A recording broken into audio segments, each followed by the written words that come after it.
This is why women feel dead inside, because you think you don't matter. And when you think you don't matter, people don't see you. And when people don't see you, you begin to become angry and resentful and not appreciated. But then you're not actually seeing yourself. Attracting profit. If you are a female founder or business owner, this is for you.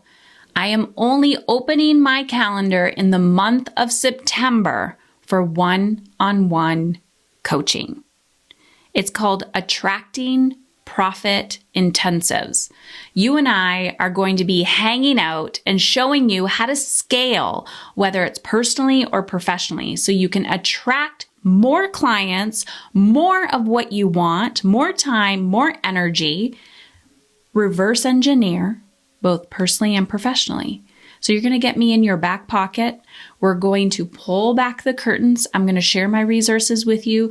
I'm going to save you so much fucking time and money. And we're going to focus on where you want to go and clear those blocks. So Attracting Profit, one-on-one coaching.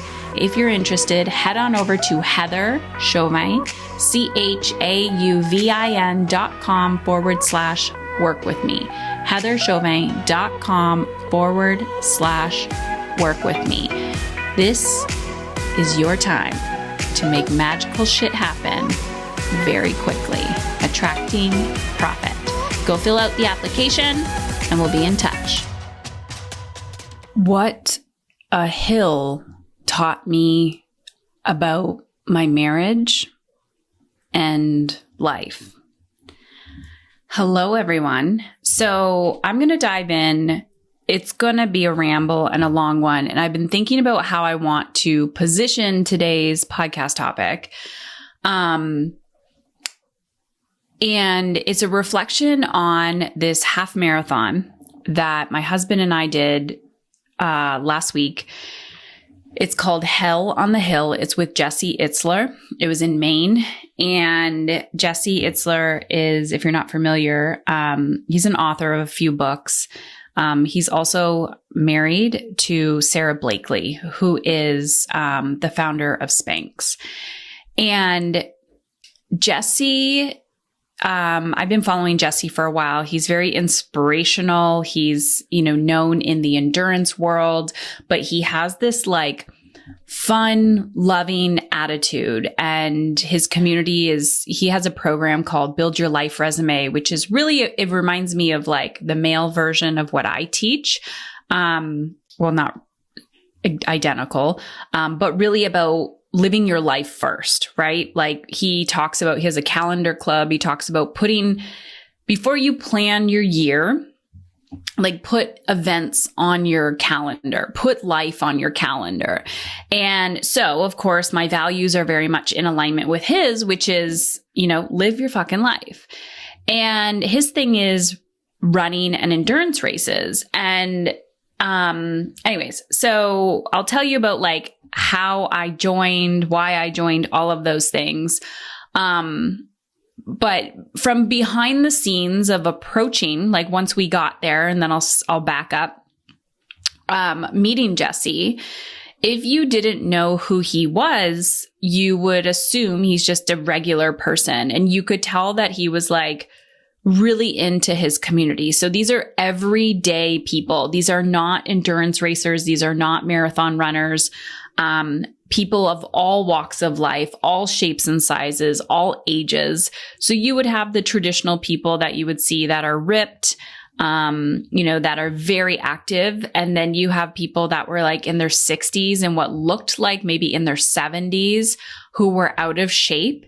And they just had a bigger why for being there. And then there was kids in their 20s, not kids, young adults in their 20s, who were just looking for a sense of purpose, or people who felt like they were stuck in their life and just needed to get out.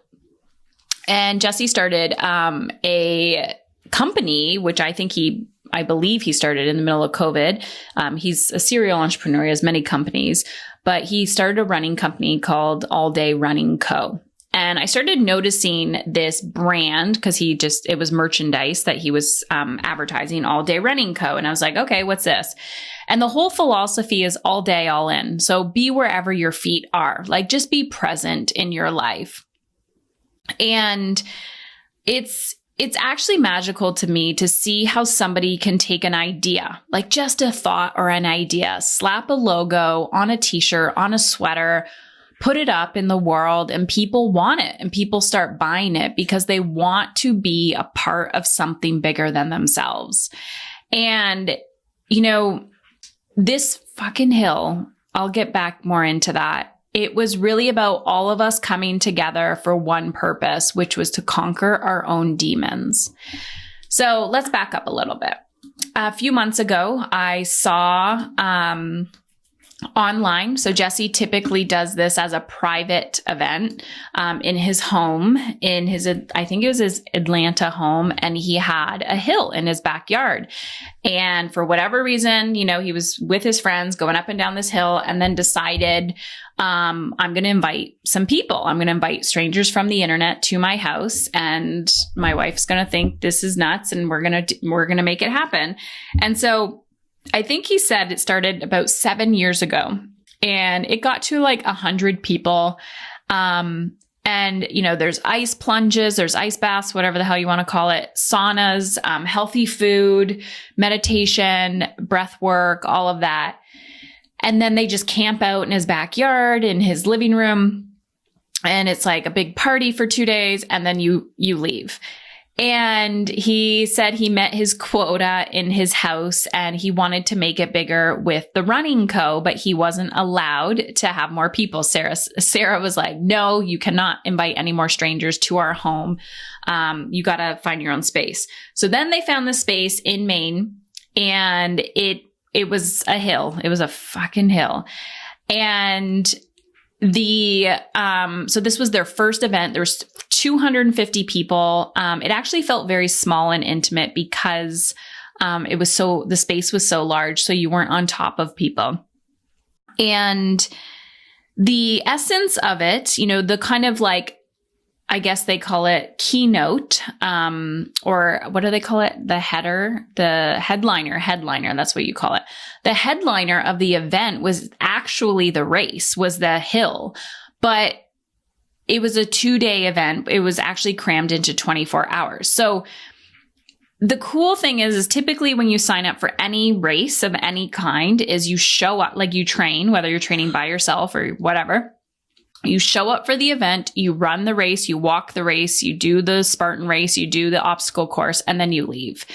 And when we arrived, you went into the cold plunges, you had the sauna sessions.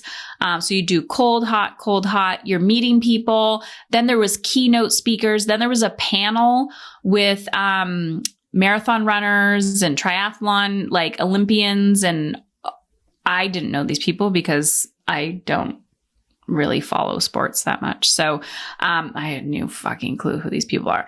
But it was actually really cool to hear their mindsets. They were talking about how you manage pain, how you manage being emotionally uncomfortable.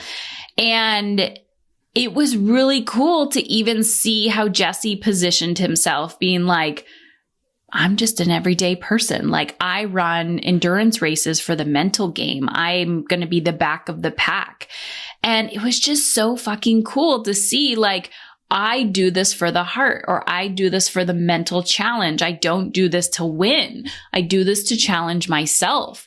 And then listening to, people at the top of their professional game as athletes, how they deal with the mental challenge, and looking at myself, realizing, even though I always say I don't identify as an athlete, you do have to have that persistence and grit in anything in your life, like whether it's your health, whether it's a marriage, a relationship, your parenting, your business, money, success, perseverance, healing a wound, healing an emotional wound, like wanting to feel alive, holding a boundary, like all of this is, you need to be persistent. And a few things that kept like coming to me, like that I remember is, Jesse, having a talk and him saying, you gotta want it. Like, you actually have to want what you want. And I'm like, yes, yes, yes. Cause I see that all the time with my clients and women that I work with is,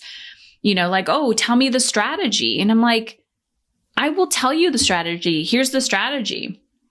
Okay. Well, now it's not working. And I'm like, yes, because you have to realize that there's a mindset here. There's a perseverance. You gotta want change. When you're ready for change, you gotta want it. And there was one other thing that he said that I think is going to be really important for you to understand when I continue to tell the story is he said, he told a few stories, but the last thing he said was, whatever happens tomorrow, because this was the day before the race, the hill, commit to not quitting. Like, just don't quit. And he goes, that's all I want from you tomorrow. He's like, just don't give up. Don't quit. He goes, you can slow down. You can stop on the hill. You can just go inch by inch, but just don't quit. Like, commit to following through. And that makes me cry because, there are many times in my life where I gave up. Many times in my life where I gave up, where I just decided this is too hard. I don't want to continue. It's knowing when to quit, knowing when to, just knowing when to quit, knowing when to throw in the towel. And, sometimes when we're in relationships or we're trying to grow something or you're trying to improve something and you're like, okay, I've committed to not quitting. But, sometimes you got to walk away. Sometimes you're actually committed to not quitting, but you realize that the person you can't quit on is yourself. That maybe you're trying to work on a relationship and you hear someone say like, don't quit. And you're like judging yourself for quitting on a relationship. But yet, it takes two to tango, right? So you don't quit. You don't quit. The other person might quit. And it's not about working on a relationship. Just don't quit on yourself. So when I heard that, I thought, there are so many times in my life where I've quit on myself. Like I've given up on myself. It didn't really have to do with the other person. It could have been a friendship. It could have been an intimate relationship. It could have been, something that I really, really wanted. Parenting a teenager, that has been very difficult. But somewhere along the lines, I developed the muscle that the one thing I am determined and will not do is quit on myself. The other person may quit, but if they quit, that's okay. I won't quit on myself and I will hold space, but I won't quit. So I walked away with that. And so did my husband. Now, to give you a little bit of a backstory, and I'm sure my husband will come in and maybe him and I, if I get enough people asking. Thank you. Child interrupting me while I'm recording a podcast. Maybe I will have my husband come on and we can have a more intimate conversation about this, but I'm going to tell my side of the story. So this whole trip, I decided I had the desire to do this event with my husband. I am the dreamer, the visionary, the action taker. I'm the pusher. I'm the one who wants to grow. I'm the one I'm the ambitious, driven woman. And I've always been that way in our relationship, not always in my life, but always in my relationship. I'm the strong one. I'm the responsible one, which ironically, I mean, it's not ironic, has been the label and the identity that I have carried throughout my whole life. I have always been responsible for adults and adult behavior and adults managing adults' emotions. I have always been the friend that people go to when they need something. So I take on that responsibility role a lot. I've done a lot of work so that I don't take on everybody's shit now. So if someone's like, hey, help me, and then they're not pulling their weight, I just say, oh, I see you don't want it anymore. I'm not willing to hold other people's shit for them anymore. So in my relationship, in my marriage, I have always been the pusher, and I have always been the one to lead when it comes to personal development. And I get this question a lot from women when it comes to growth and opportunity, because they're afraid that if they grow, they're going to lose their partner. Or they're afraid that if they grow, they are going to disrupt or disturb somebody else's emotional state, and they become a burden to other people. So they don't want to ruffle any feathers. They don't want to invest in themselves because they think that they're taking away from their family. And this is why women feel dead inside, because you think you don't matter. And when you think you don't matter, people don't see you. And when people don't see you, you begin to become angry and resentful and not appreciated. But then you're not actually seeing yourself. So the main reason why I have always been a pusher in my relationship is because of my children. Because I could see very early on in my mothering that if I did not show up, bad things were going to happen.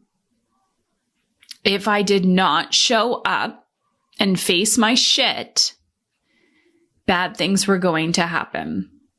Because I could not be everything to everybody. And I was broken. So going back to being the pusher, I've always led in personal development, and it has gone from me being on welfare with, when I first met my husband when I was like 19 or 20, and to building a 7-figure business. And I have only gotten to this space from chronically reinvesting in myself. And that challenges me all the time. When I first started investing in myself, it was a $200 product. And I did that because it wasn't for myself. It was for my kids. And then I got bigger and braver and more courage. And I knew that it always pays off, right? And so sometimes that was mentors, coaches, coaching programs, health related things. And I love challenging myself with experiences. So here we are. This event comes up. It's open. My husband, I know, loves Jesse. And so I say, hey, I bought 2 tickets. And he looks at me and he's like, oh my God, Heather, here you go again. And, passively like wanting to kill me. So we go to the event. I was like, this is, some people go to an all-inclusive resort and get shit-faced with their partner. I buy tickets for an adventure, race challenge, and we go, and we're sober and we don't drink. So here we are on this fucking trip, and my husband's starting to freak out. And so I will let him tell more of his story, but essentially his body is physically reacting. His body starts to swell, like his ankles are swelling. This is before the hill. And I know he's freaking out subconsciously. And I can see it. He won't communicate it because, let's be honest, he's a man. And I can just see it and I know it. And so I'm holding space for him, and he's in a lot of pain. This is even before the trip. He's in a lot of pain, and it's just getting worse and worse and worse and worse.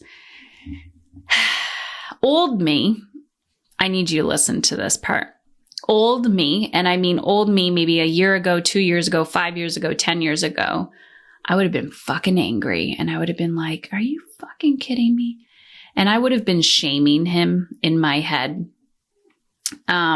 Well, probably out loud, making passive aggressive comments, yelling, like arguing, causing drama. And then stage 2 version of me too was, when I was healing a little bit in my relationship, then I would just start shaming him in my head, and I was very angry.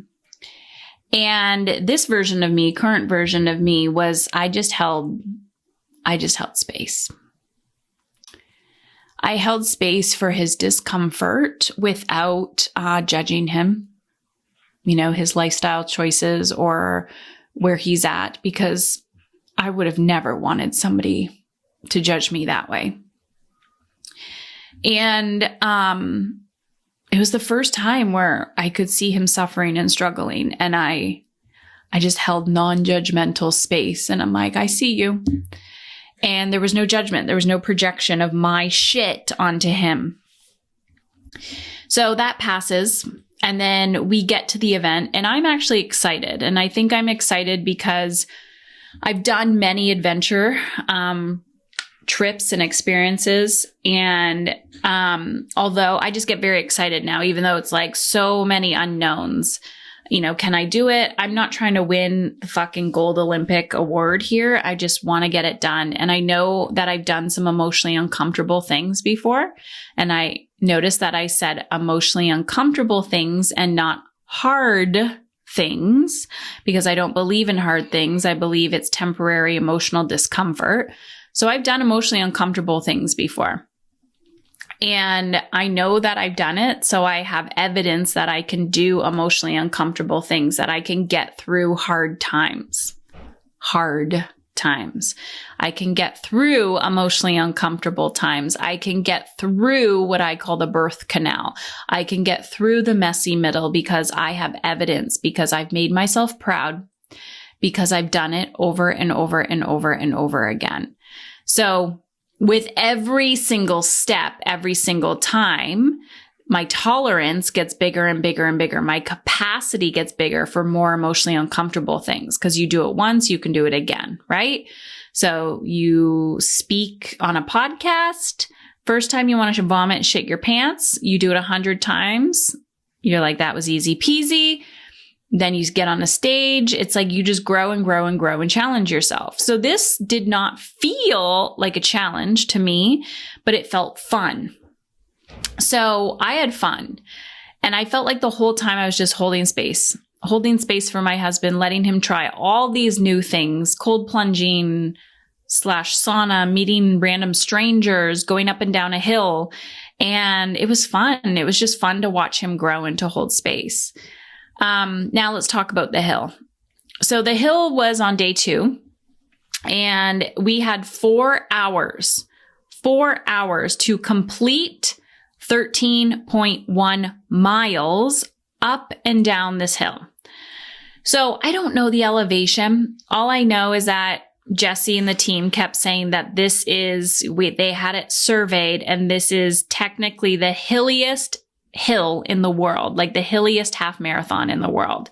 So you're going up this huge hill, okay? And then you go down the hill. Go up the hill, down the hill, up the hill, down the hill. You have to do that 65 times to get your 13.1 miles. But you have to do it within 4 hours. And if you don't do it within 4 hours, you stop running at the 4-hour mark. And, you're like, whatever. So I would say maybe about 25%. I don't even think it was 50%. Let's say 25, 30, maybe 40% of people actually completed it in the 4-hour time frame. I was at 55 loops. out of 65. So could I have done better? Sure. Do I care? Absolutely not. I was not trying to win a race. My husband, he doesn't know how many times he went around, but he guesses maybe he went around 30 times or less than that. And I remember walking in going, okay, I'm going to stay with him. And I remember we started the race together and he looked at me, and this makes me cry. He looked at me and he said, "Don't let me hold you back. Don't let me hold you back." That is such a metaphor for our relationship. Do not let me hold you back, because my greatest fear is that if I grow, I'm going to lose him. That's always been a fear of mine. I know I don't have evidence of that. But that is my greatest fear. And sometimes I have seasons, or we have seasons in our lives where I grow and I feel distant, and then he catches up, or he stays where he is, or he grows and I'm stuck, right? So there's ebbs and flows. And at the beginning of our relationship, I've said this story many times, but I'll say it again. At the beginning of our relationship, there was a moment, it actually was not the beginning, I would say about 9 years ago. There was a moment post-chemo, post-cancer, when I made a decision. I made a decision to not quit on myself. I made a decision not to quit on my dreams. And I remember when I made that decision and I looked at him and I knew he was struggling. And I said, "I love you, but I'm willing to let you go if you're not willing to grow. I love you, but I'm willing to let you go if you're not willing to grow. Because I am no longer willing to abandon myself." And I said, "This has nothing to do with you, but I'm going to keep growing, and I'm afraid I'm going to lose you. But I am now okay if I lose you, because I know that we will still continue to be good friends." And he heard me. It doesn't mean that that's the recipe for everybody, because some people will say that and they will lose people. But all I knew was I was willing to lose my relationship because I no longer wanted to lose myself. So since that moment, we've had ups and downs, just like this fucking hill. And yeah, so we started the race.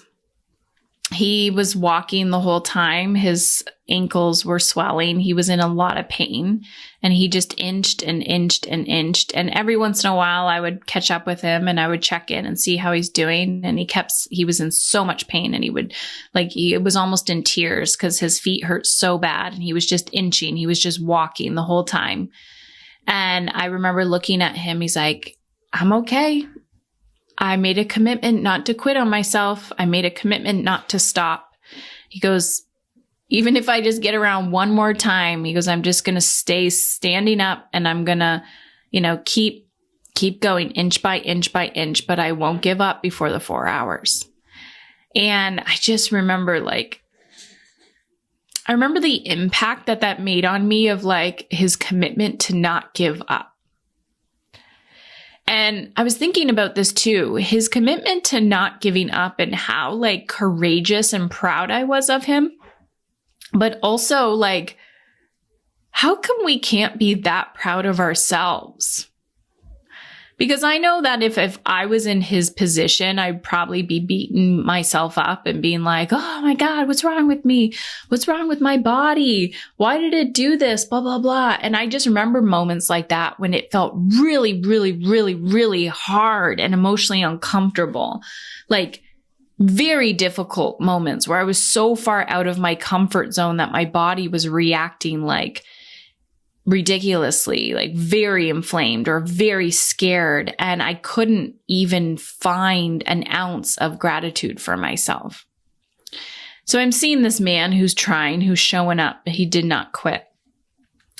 And of course, because he was in so much pain, he jumped into that ice and immediately, now this is the creepy, funny, not so funny, ironic part. And I told him it was all emotional, and he gave me the eye roll that men do. And immediately after the race, he went into the ice and the sauna and back in the ice, and his swelling went away. He conquered his fear and his swelling went away.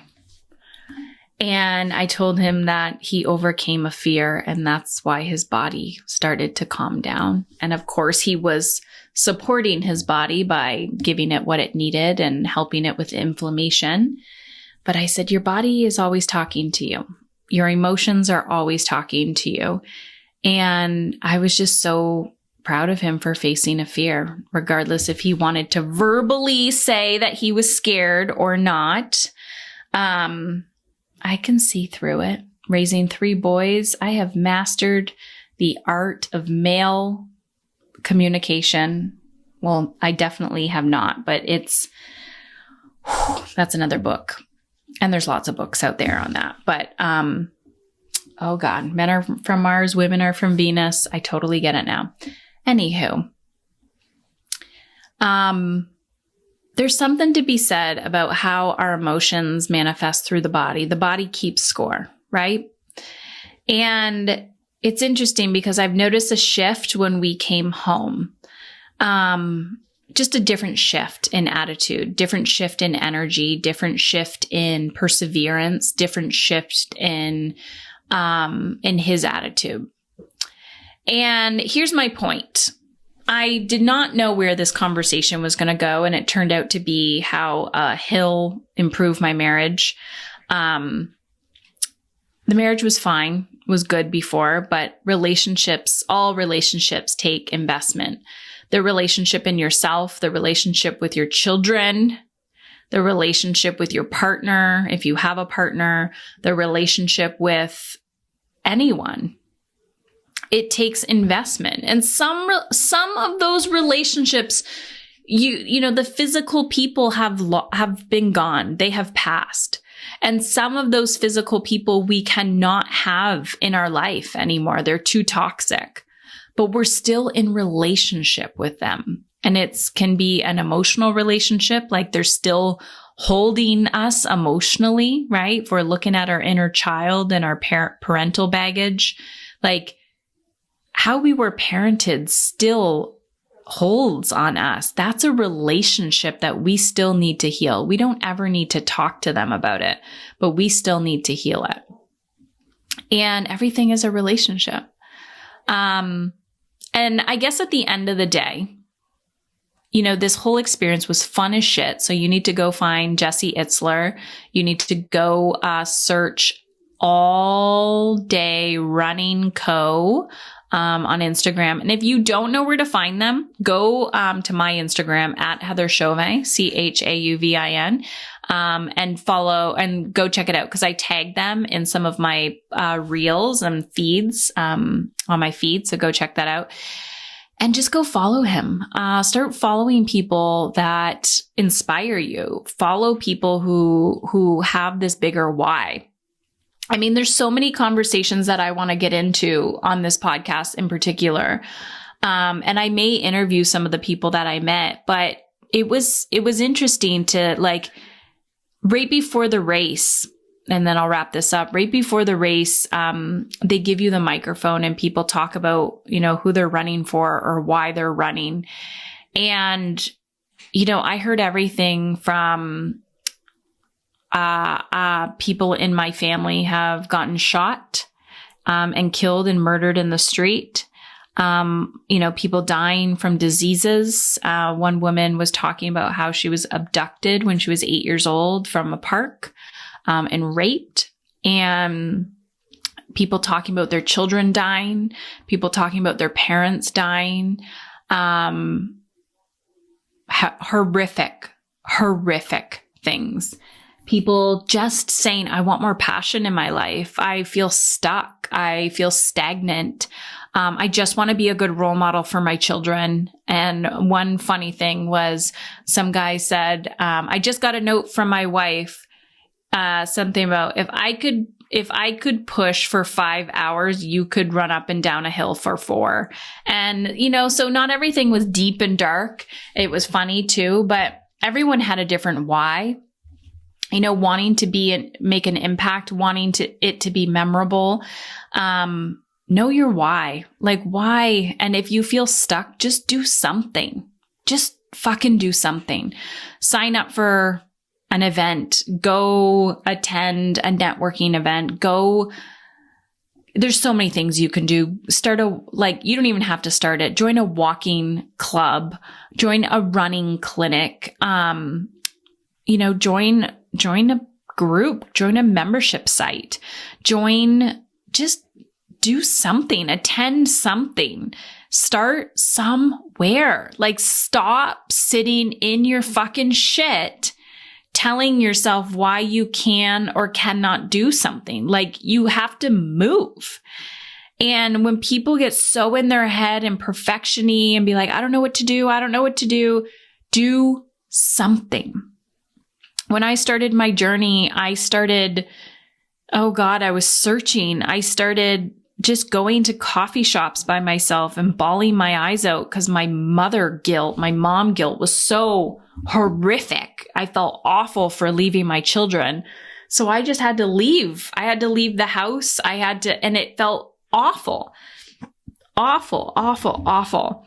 And we all have a reason for wanting more.